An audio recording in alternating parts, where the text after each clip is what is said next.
Hey friends, it's been a long time. Thanks and welcome to all my new subscribers. Thanks for liking, subscribing, and sharing my content. If you guys like game dev, pixel art, and some quirky music from time to time, go ahead and drop a like on the way out and subscribe. It helps me out, it helps out the channel, it helps other people discover the content. So thank you guys so much for sticking around. Alright, let's get into it.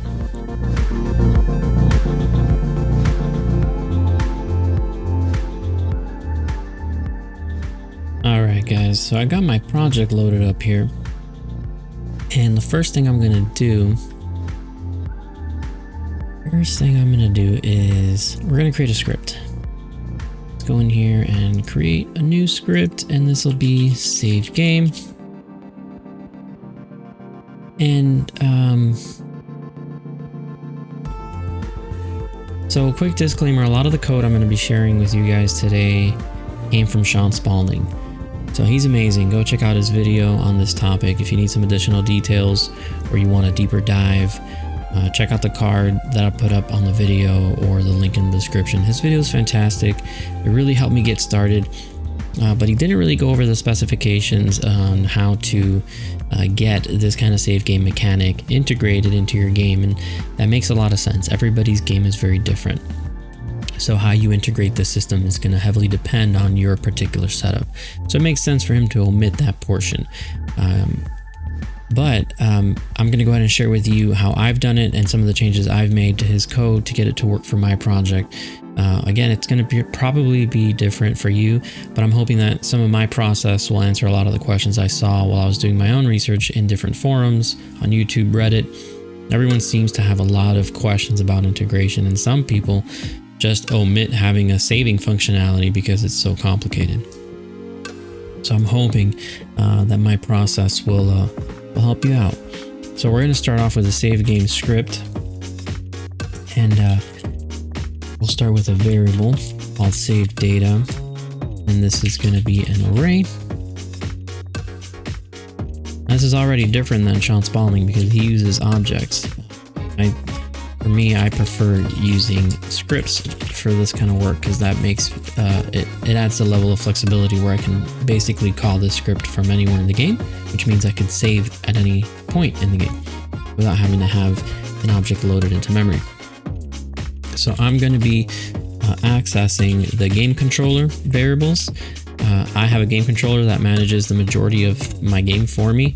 Yours may be different, but basically you want to put here any kind of object that you want to save variables from. So in my game controller, I have various player stats that are being managed here, like the loot, the hit points, the dash bar, also what room we're currently in, and the player's X and Y positions. That's pretty much all being managed by my game controller, which is persistent, and it runs at game start.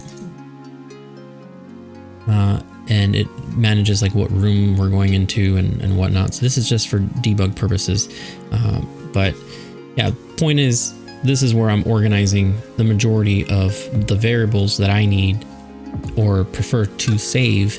I guess you're gonna have to decide when you're building your save game system, what is it that you feel is important that you need to save from your users, and whatever that is, whatever objects those are, you're gonna have them here. So you can basically just copy and paste this on down.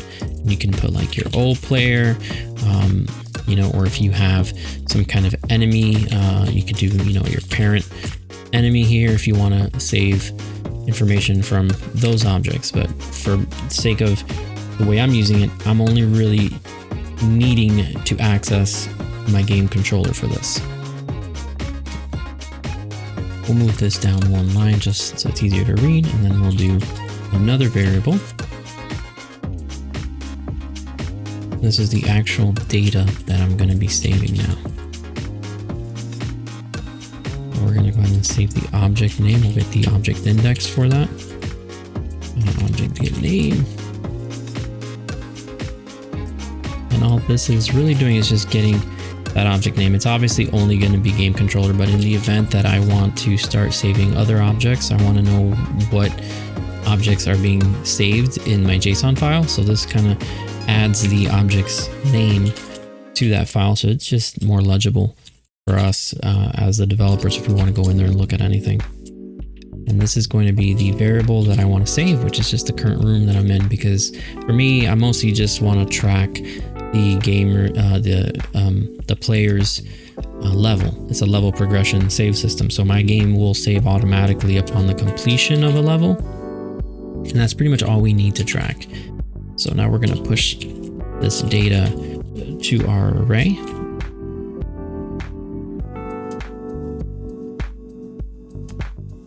All right, I think that's about it. Yep. I think that's all we really need to do. I mean, we're just accessing the game controller, we're getting the variables out of it, and then we're pushing them into that array. So now let's go ahead and perform our JSON conversion. This is where we're going to now convert these into strings, put them in a buffer, and then save that to JSON, and then save it to a file. All right, so that'll be a new variable, which is going to stringify it for us, and we're going to do our save data.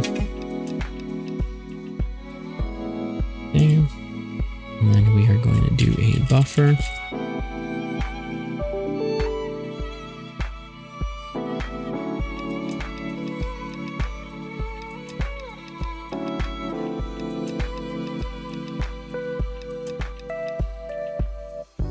And what we're doing here is we're just really identifying the size of the buffer that we need at this time.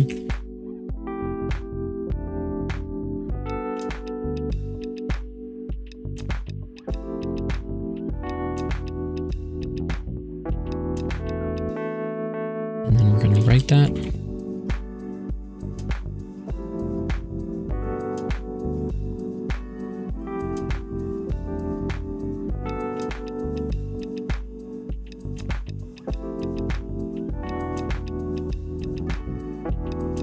And we're going to save that.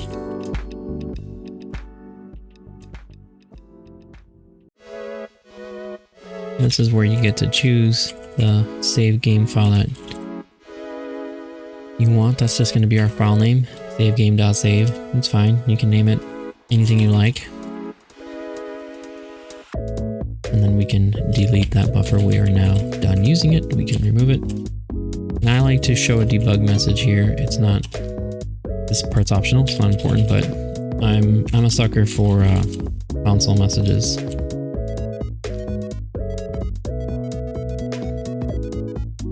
And this will basically just output to our console that the game was saved, and then it'll give us the contents of the string. So it'll let us know exactly what was saved and what it looks like in the JSON file.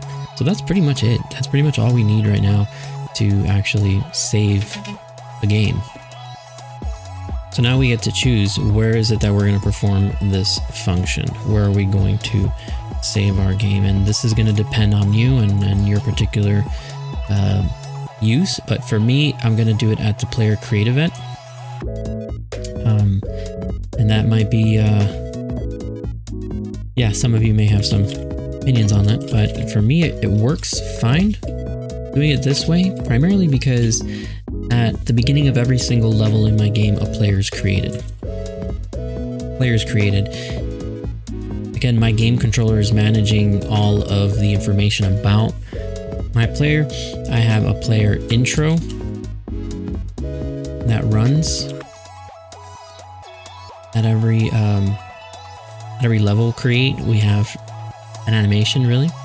It's pretty crappy, this animation, but it's just a placeholder right now. I'm hoping to eventually polish this intro animation, but we do get a quick animation, and then at the end of that animation, we destroy it.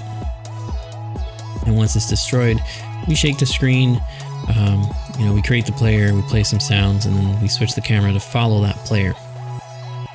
So once that player is created in the new level, then we save. I think that's gonna work right here. So let's go ahead and just press play on our game.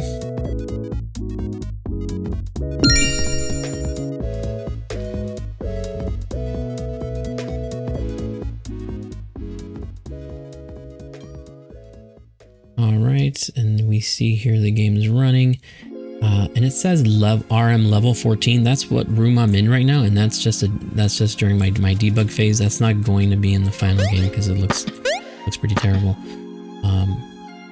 But let's go ahead and move this down, and we should, in our console now, we should see. Let me switch over to the console.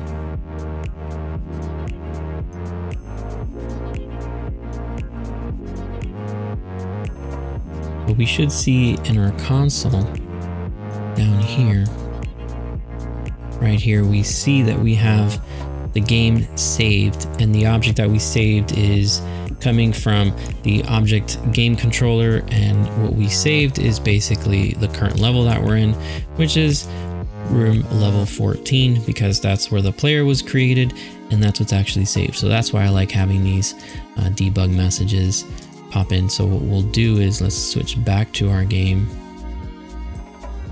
and I'm going to try to move. I'm going to try to go into the next level.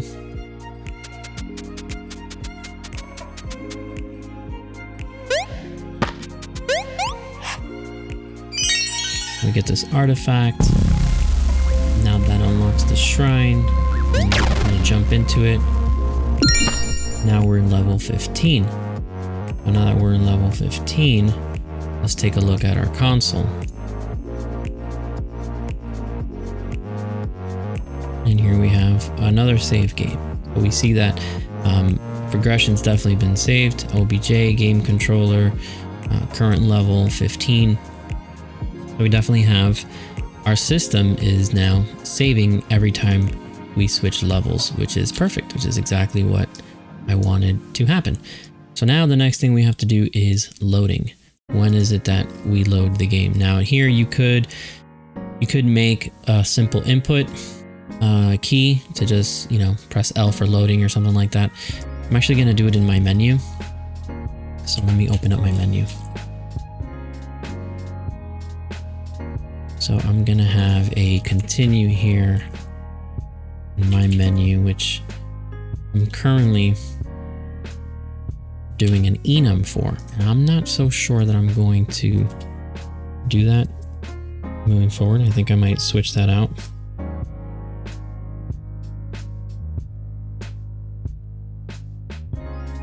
Might switch that out. So we're gonna do it here. We'll do menu underscore. Actually, I'm gonna have to move it down because it's an enum. It might throw off my do it here. Anyway, the way enums work, they have values on them. So new game is actually just equal to 0, and I have some stuff in the step event that may be impacted by that change. So we'll do continue. This is just to show you guys.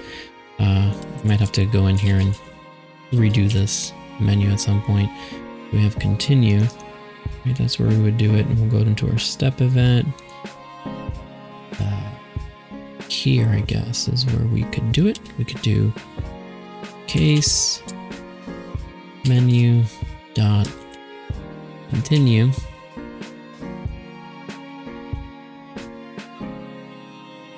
Okay, let's move this around. This is where we would basically just load our game. So we'll do load game, which doesn't exist yet. So let's go ahead and make that. I'm going to make a new script. And this is going to be load game. All right, so load game is going to be very similar to save game. Pretty much the same thing, but backwards. So let's give ourselves some space. If, we'll start with an if statement, basically just identifying if we even have a save file first before we do anything. So if file exists, and then you got to remember the name you used, which I think for me it was savegame.save. Let's double check it.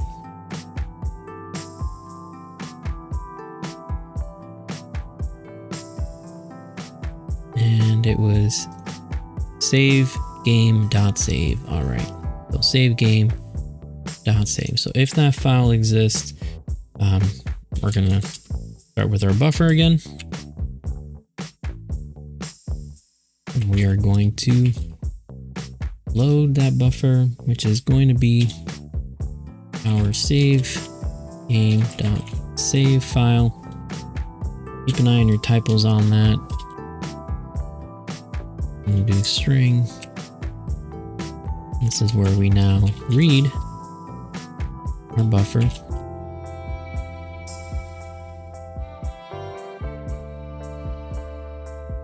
Alright, so now we're basically converting what we're reading into a string, and then once we're done with that, we can delete that. We don't need that anymore. We have already read it.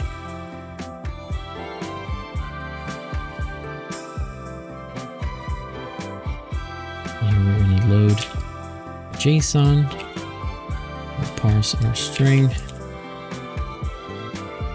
We basically just loaded the file. We've gone through the file, going through that array. So we'll do a while statement here. While array length of the data we just loaded, right? While that is greater than 0, and we are going to begin loading stuff. We're going to load an entity here. And this is where we start popping off from the array. So we're going to pop off from that load data.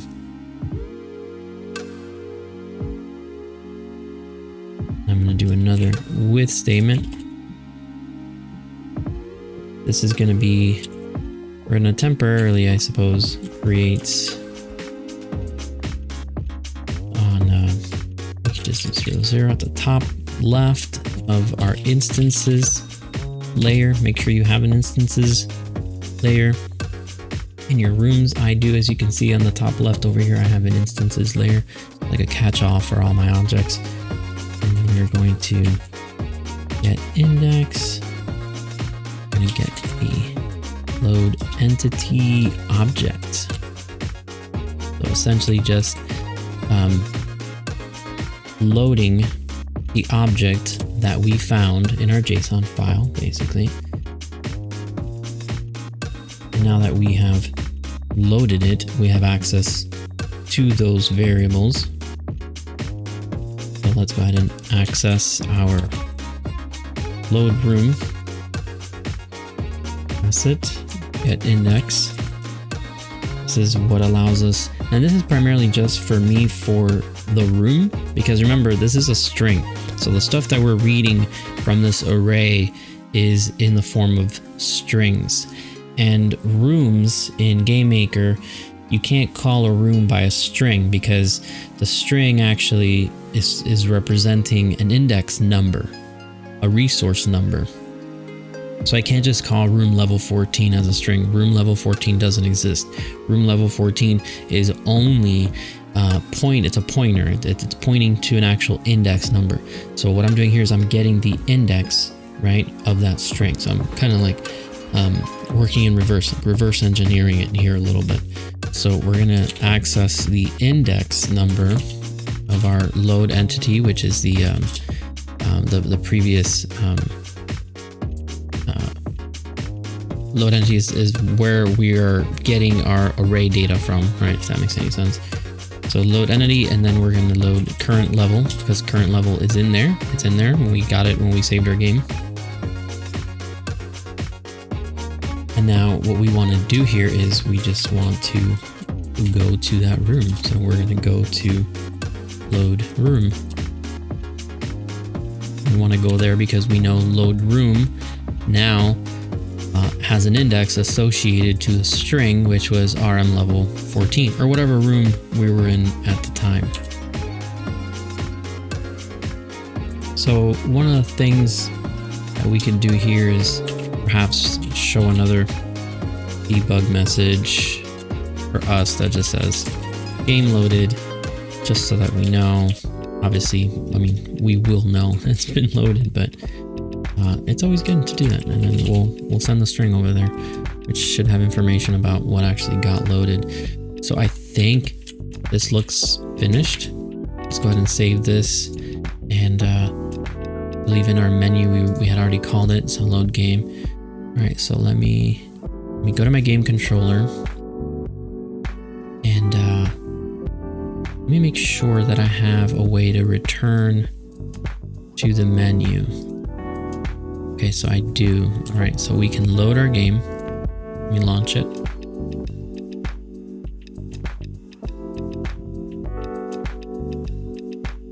And we have an unexpected error here. We must have had a typo.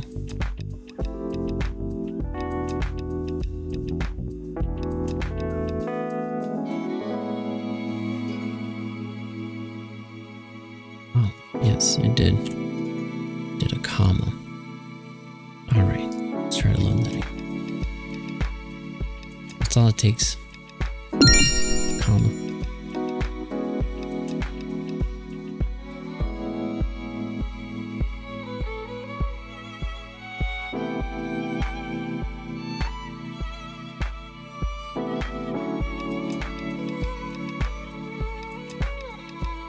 All right, so we got our game running. See if I can minimize it just enough to perhaps you can see some of the output window over here.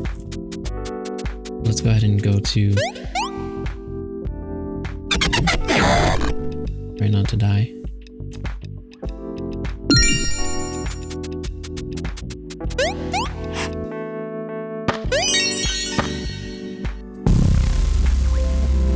Let's go ahead and go in there now. And we should see, keep an eye on down there. We should see that the game was saved there. Now we're at level 15. So I'm gonna press escape now. We're back at the main menu. We can go through it here. And I'm gonna click continue and see if it loads to level 15. All right, we're at level 15. So we can see that down here in our console. We can see, let me switch over to the console. We can definitely see here level 15 has been loaded. So that's pretty awesome. It's been saved and it's been loaded. So now every time that we progress through our game, let me load the game back up. We should be able to now automatically save this. So let's see where this level takes me. Let's see.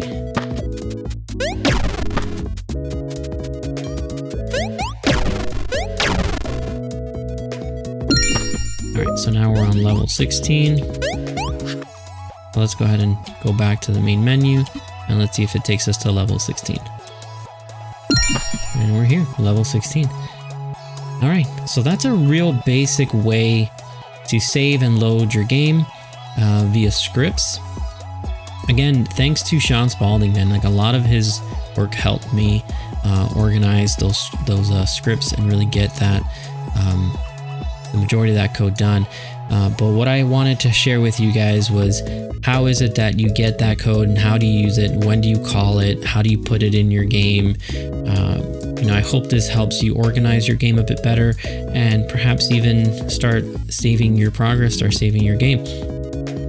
All right, guys. Well, thank you so much for watching. If you liked it, please go ahead and give me a like on the way out. Subscribe if you haven't, share it with friends. Again, it really helps the channel, really helps me out, helps get the content out there. If there's a better way to do this, please use the comment section. Let me know.